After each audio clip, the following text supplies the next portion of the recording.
Alright guys, here is the Leopard Da Vinci. Actually, kind of impressed with this kit. One thing that struck out a little bit different about it is the fact that it actually does have a swing back polycap. So when you put some of the weapons on, you can actually swing the arms back and fully out, which is kind of nice. Love the coloring on this. Probably the best part about this kit is the color separation. The bits are, the armor splitting is set up to where most of it is hidden. Like all the seam lines are actually hidden, like underneath the knees, on this side right here, and on right here, somewhat on the shoulders, and on the backpack. They have some gaps that are actually filling in those lines, which is really nice. So I put the stickers on this kind of in a hurry.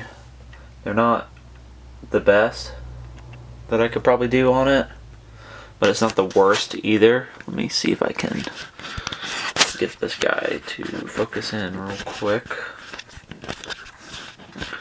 Bear with me for a second.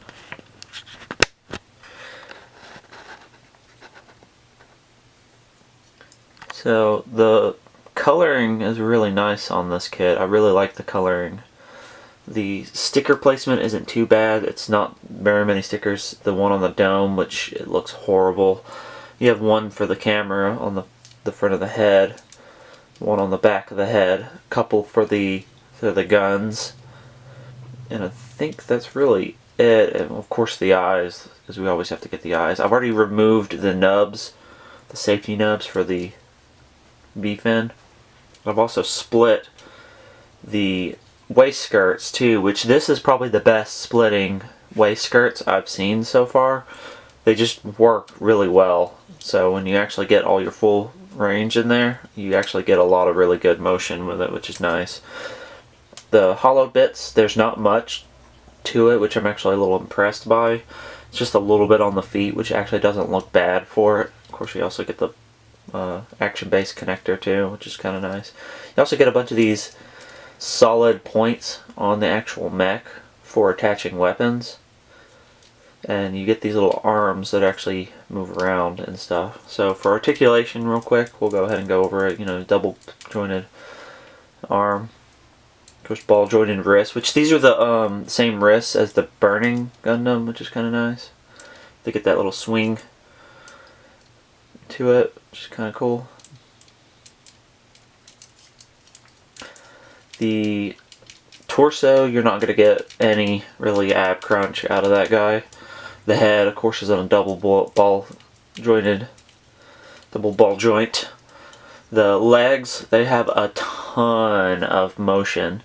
Actually kind of impressed with the legs, by far the most out of these. You're going to get a ton of range on this guy. The ankles, they're not perfect, but they're not bad either. Like the ankles are more for getting a wide stance than anything else. So I'm actually kind of happy with the way this came out, even though we lost an ab crunch. Most of the seams are removed. Like seams are actually hidden away with the way the construction of the actual mech is, which is really nice. So I'm kind of impressed by that. I really like that they did that. Let's go to weapons. You get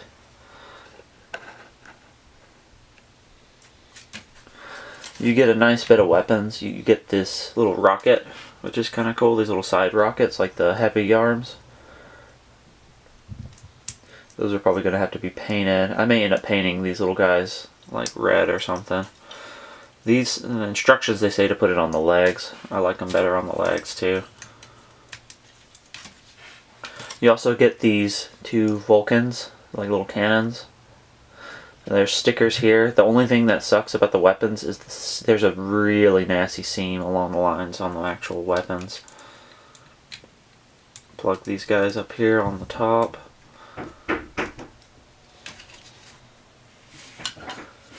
And you also get this really nice gun.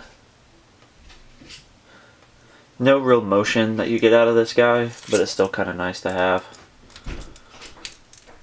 Move that up in the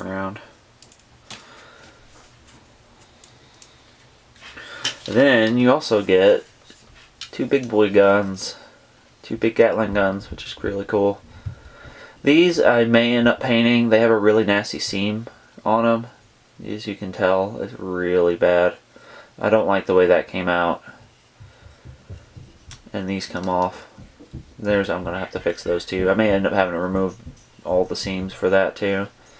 It's also got a connection points on both sides, so you can actually plug them into the backpack. If I can actually get these guys on here. Boom.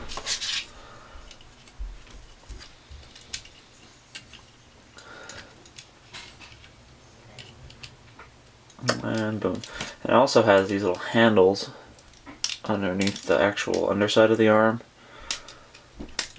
for, if I can actually get these guys out. This is the problem I had with them last time, is trying to get them actually out of the little crevice. Because I don't have fingernails or anything. There we go. These go in the bottoms of the arms like that. So you take this little guy off. Oop, okay, or you can fall over and I'll rip his arm off.